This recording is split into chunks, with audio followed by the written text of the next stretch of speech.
প্রথম আসন আমাদের সর্বাঙ্গাসন করতে হবে। সর্বাঙ্গাসন হলো ক্যান্ডেল পোস্টার।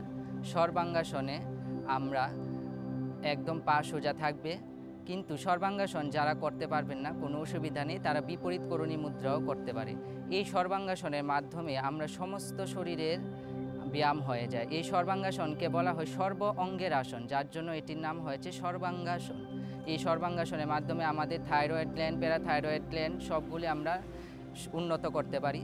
এবং যাদের হাই ব্লাড প্রেশার আছে তারা শুধু এই প্র্যাকটিসটা করবেন না, বাকি সবাই এটি করতে পারে।